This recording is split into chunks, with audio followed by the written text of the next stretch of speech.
Bonjour, j'ai encore trouvé une curiosité. Un crayon étrange nommé le Koh-i-Noor, qui signifie montagne de lumière en persan. Et c'est aussi le nom d'un diamant extrêmement cher qui orne une couronne de la famille royale britannique. Perso, j'ai encore mieux, j'ai ce crayon.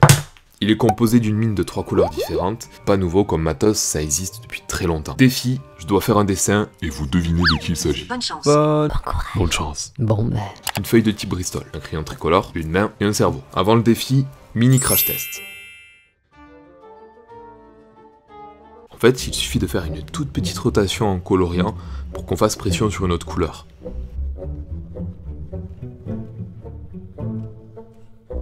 Plutôt pas mal.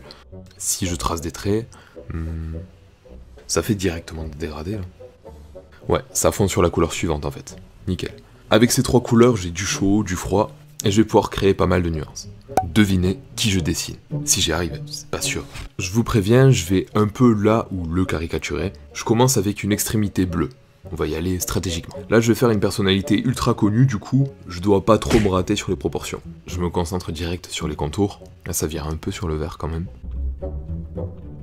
On va commencer par le nez. Avec du bleu, ça peut basculer sur une autre couleur à tout moment, mais je vais essayer de garder cette base de bleu au maximum. Pour l'instant, ça va pas. On le dirait celui de Michael Jackson, après chirurgie. L'iris, la pupille, les petites rides dessous.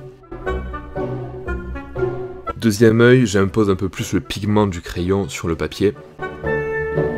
Et j'ai des petites variations de couleurs sous l'œil comme ça. C'est addictif je pense. Hein. J'avoue, je prends pas trop de risques encore. J'amplifie un petit peu les ombres par-ci. Et là ça vire rouge. J'en profite pour les ombres sur le nez. Ok. Et là je vais tenter un truc. Bon, je vous dis pas ce que c'est tout de suite. Ça fait un peu auréole quand même. Mais c'est pas ça. Moi, je colorie son oreille. Et alors pour les sourcils, on va les tirer d'une façon extrêmement exagérée. L'idée c'est la caricature mais version filtre d'application on va dire. Ça fait du multicolore subtil qui se marie super bien. Allez, je mets pause. Si vous trouvez qui est en train de se faire dessiner en majorité, je vous spoil la prochaine vidéo en commentaire. Et je like toutes les bonnes réponses. Bon, si on tentait un sourire totalement what the fuck, avec ces petits sourcils là. En tout cas pour l'instant le crayon ne me déçoit pas du tout. Je le trouve plutôt cool, sachant qu'il y a pas mal d'autres nuances, donc c'est intéressant de les tester je pense. Pour l'instant j'ai pris que celui-là, par contre j'ai l'impression qu'il s'use assez vite, je le vois descendre à l'œil. Il se taille très bien. Là je lui fais vraiment un sourire surhumain, une petite couleur rouge, ça passe. J'ai pas envie que ce soit trop rouge quand même, du coup je vous dis ce que je dessine. C'est des anneaux planétaires que je trace depuis tout à l'heure, autour de sa tête. Pour ceux qui n'ont pas du tout deviné, c'est Thomas Pesquet, notre astronaute français, totalement caricaturé par contre, c'était l'idée. Je sais pas trop si c'est réussi pour l'instant, j'avance un peu. En tout cas, le mélange de couleurs, je le trouve vraiment bien pensé. On va lui faire ses cheveux quand même. Et des petits éléments de déco. L'ISS, la base, quelques étoiles et planètes autour. Hop, fais un vœu. J'aime beaucoup l'astronomie, c'est vraiment un domaine, une facette de l'existence qui me fascine, ça laisse tout rêveur, et en plus quand t'es un peu créatif, ça nourrit l'imaginaire. Donc ça me fait plaisir de dessiner ce monsieur.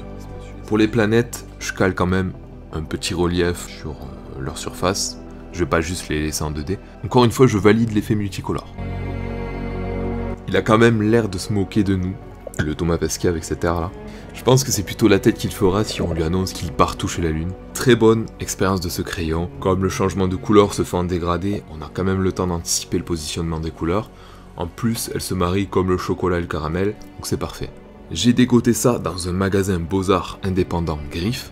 D'ailleurs, les vendeurs de ces boutiques m'ont dit précisément qu'ils avaient ces crayons chez eux, donc je vous mets les boutiques en question. N'hésitez pas à y aller. Et que vos crayons soient libres, comme l'arc.